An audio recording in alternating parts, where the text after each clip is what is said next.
वक्त की कद्र करो इससे पहले कि वक्त तुम्हारी कद्र करना छोड़ दे। इस श्लोक का मतलब है कि इस दुनिया में हर चीज समय के अधीन है। साम्राज्य बनते हैं और मिट जाते हैं, लेकिन समय कभी नहीं रुकता। कृष्ण कहते हैं कि तुम केवल अपने कर्म पर अधिकार रखते हो, समय पर नहीं। लेकिन अगर तुम सही समय पर सही कर्म नहीं करते तो वही समय तुम्हारे विनाश का कारण बनता है। समय कहता है मैं कल भी था, मैं आज भी हूँ और मैं कल भी रहूंगा, लेकिन तुम जहाँ आज हो कल वहाँ नहीं रहोगे। इसीलिए समय कभी बर्बाद मत करो, क्योंकि जो समय का सम्मान करना जानता है, समय उसे पूरी दुनिया के सामने सम्मानित करता है। जब जीवन में कठिन समय आता है या कोई नुकसान होता है तो हम अक्सर घबरा जाते हैं। अध्याय 2 श्लोक 56।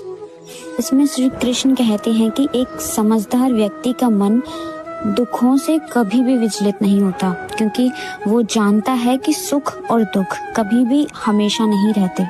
जब भी दुख आए तो कभी भी घबराओ मत, क्योंकि अक्सर दुख में ही इंसान गलत फैसले ले लेता है। अगर आपने ये भरोसा कर लिया कि जिस प्लेन में आप बैठे हैं उसके पायलट भगवान जी हैं और आप सिर्फ उस प्लेन के पैसेंजर, तो आप जीवन में कभी भी दुखी नहीं हो सकते।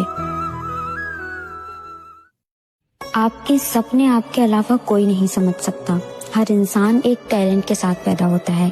किसी को डांस अच्छा आता है, किसी को कुकिंग, कोई सिंगिंग अच्छी करता है और किसी की पेंटिंग अच्छी होती है। लेकिन कुछ लोग सिर्फ इसीलिए पीछे हट जाते हैं क्योंकि उन्हें लोग क्या कहेंगे का डर है। चैप्टर 18 श्लोक 60। इसमें श्री कृष्ण अर्जुन से कहते हैं कि अर्जुन, तुम एक क्षत्रिय हो और तुम्हारा स्वभाव ही अन्याय के खिलाफ लड़ना है, तो तुम पीछे मत हटो। ठीक वैसे ही आपके सपने आपकी आत्मा की भाषा है। दुनिया को वो पागलपन लग सकता है, लेकिन वो विजन ईश्वर ने सिर्फ आपको दिया है, दुनिया को नहीं। आप ना करने से आप खुद को कुछ समय के लिए रोक सकते हैं, लेकिन जो काम आपके लिए बना है वो आपसे होकर ही रहेगा। आप लोगों को खुश करने के पीछे मत भागो, आप भगवान को खुश करना सीखो। और श्री कृष्ण इस श्लोक में कहते हैं कि मुझे तुम्हारी दौलत नहीं चाहिए, मुझे तुम्हारी नीयत चाहिए।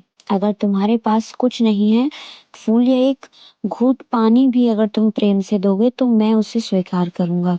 श्री कृष्ण कहते हैं कि मुझसे जुड़ने के लिए किसी तामझाम की जरूरत नहीं है। जैसे एक छोटा बच्चा अपनी माँ को बस एक कंकड़ भी उठा कर दे तो माँ खुश हो जाती है, वैसे ही भगवान सिर्फ हमारे भाव के भूखे होते हैं। आप उन्हें प्रेम से जो भी दोगे वो स्वीकार कर लेंगे। जीवन की इस कुरुक्षेत्र जैसी दौड़ में हम अक्सर थक जाते हैं, हार मान लेते हैं। हमें लगता है कि सब कुछ खत्म हो गया है। लेकिन याद रखना, जब अर्जुन युद्ध के मैदान में अपनों को सामने देखकर कांप रहे थे और अपना धनुष नीचे रख दिया था, तब श्री कृष्ण ने एक बात कही थी, उठो पार्थ, ये समय विलाप करने का नहीं, युद्ध करने का है। श्री कृष्ण सिखाते हैं कि तुम्हारा सबसे बड़ा शत्रु कोई और नहीं बल्कि तुम्हारा अपना मन है, जो तुम्हें डराता है। तुम परिणाम से डरते हो कि अगर मैं हार गया तो क्या होगा, अगर मेहनत सफल नहीं हुई तो लोग क्या कहेंगे। याद रखना, समय कभी एक जैसा नहीं रहता। जो आज दुख है वो कल तुम्हारी शक्ति बनेगा, जो आज अंधेरा है वही कल तुम्हारी सफलता की रोशनी बनेगा। परिवर्तन ही संसार का नियम है। इसलिए शिकायतें करना छोड़ो।